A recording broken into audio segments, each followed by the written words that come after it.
I keep wondering how many of you, when I do one of these videos things, does he know how shaggy that he happens to look? There's an answer to that question, and that's yes. I get up at 2 o'clock in the morning, 5 days a week, actually closer to seven, even on weekends. It's not easy to sleep in when you're on their schedule. I'm at work by 3, if not sooner.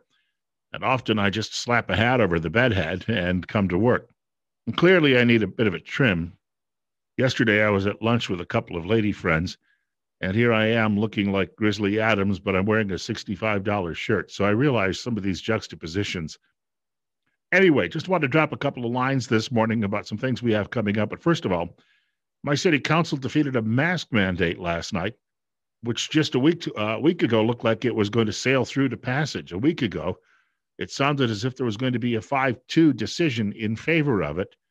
By yesterday, I had a pretty good inkling that things weren't going to go quite that way, though, much to the consternation of mainstream media here in southern Idaho.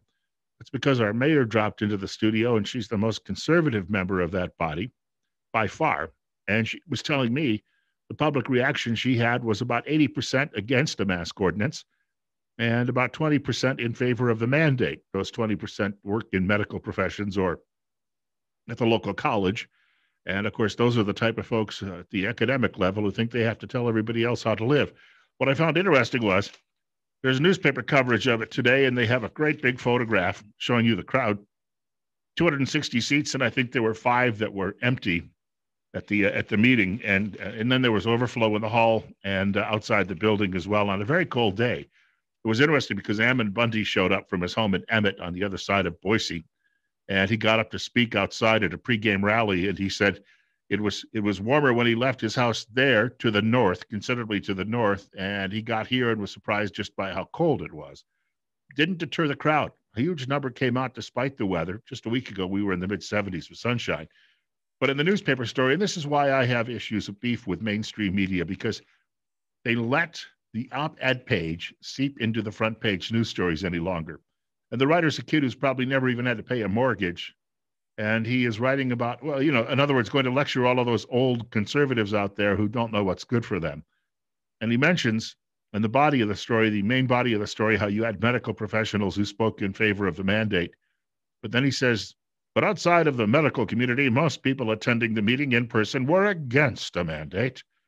Few mentioned any concerns about the Twin Falls Hospital being full and pausing elective surgeries, cardiac procedures, and pediatric care. Then he goes on to say they spoke about individual rights. You see, your young people, they've had that drummed out of them through 50 years of socialist education in this country.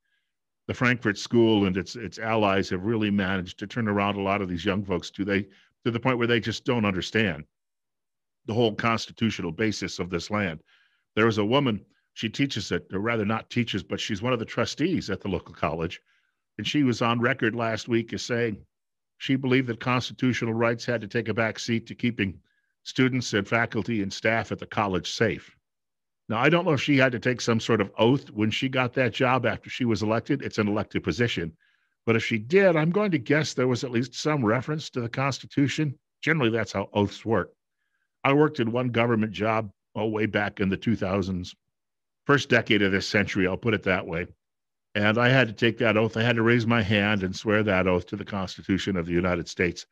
And it seems to me, once you do that, and even if you don't do that, you still live in this country. You should understand what it means and what the meaning of liberty is. But it's. I'm telling you, I think that there's at least a pushback. When you see that President Trump got 71 million votes in a losing effort, despite what mainstream media is telling you and what the left has been, what they've been pitching over the last year anyway, with woke culture and a lot of its predecessors, you're starting to see, I think, that the closeness of the race and what happened elsewhere around the country shows you the lack of trust the public has, and it's growing in these institutions that are telling you how you need to live. And lastly, isn't it surprising that a coronavirus vaccine comes out just 1 week after the election?